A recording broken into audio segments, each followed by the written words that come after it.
Allah wabarakatuh, rakan saudara Babandum. Uronyo ingin lon publikasi ba urun ron bahwa dampak kemajuan daerah kamu, yaitu daerah Kabupaten Aceh Utara, tepat di Kecamatan Langkahan, Gampung Gudumba, Kabupaten Aceh Utara. Jadi rakan-rakan yang nak di luar Nanggro maupun di dalam Nanggro yang perlu nak pegah ba urun ron, kunuk pegah kemajuan di kampung kamu. Jadi di kamu pasang listrik. Ucung je tu lihat talo ya muka. Ya menangka. Nyo tiang yang pertama. Jadi nyo gua kaf le urang kampung ke PLN supaya PLN nak hasil untuk gecok hasil ke perusahaan PLN nyan.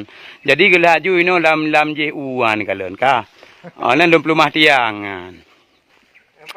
Nak kiban kemajuan di Nanggro kamu yan kalen. Nyo tiang listrik dalam kampung Gudumba yo. Ya, menani kalian ka.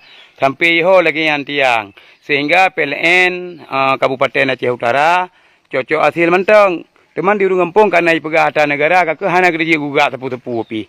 Maka ilah ju cocong lagi yo. Menan. Hana dibayang masyarakat hotel kita tu tak talonyo banteng guyup. Nyo tiang yang ke dua lepet. Nyo tiang yang keput.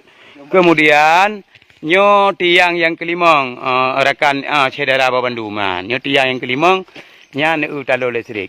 Lamba pedu. Nyambang kemajuan Nanggro kamu beda dengan Australia, beda dengan Kanada, beda dengan Amerika. Di Amerika ada hana talo, tapi itu biar pu listrik. Olehnya merupakan rakan-rakan Babandum yang dalam wilayah Kabupaten Aceh Utara. Nyo tiang yang kelima, yang keenam. Dan nyo tiang yang ketujuh. Ya, kemudian nyo tiang yang ke-8. Olehnya nyo kakau cung je Bandum.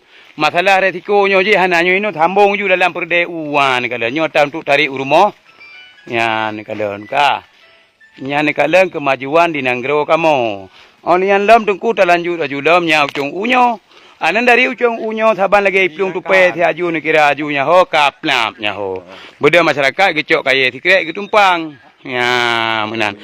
Ni alam talanjut julam dengku ko de. Sampai terus ko de lagi tupe plung talo listrik ino di Nanggro kamu. Ka ucu rambut. Dari ucu rambut tungku ta soting julam ni kira laju cera bam tong ko ni cadung cimpat. Ya, ta soting julam gerbang pampum ni kira aju ucu rambut. Dari ucu rambut tungku ni kira aju ciputren lom. Ya, menan ciputren lom tungku. Nyaho miyuk aju. Nyan. Nyaho miyuk aju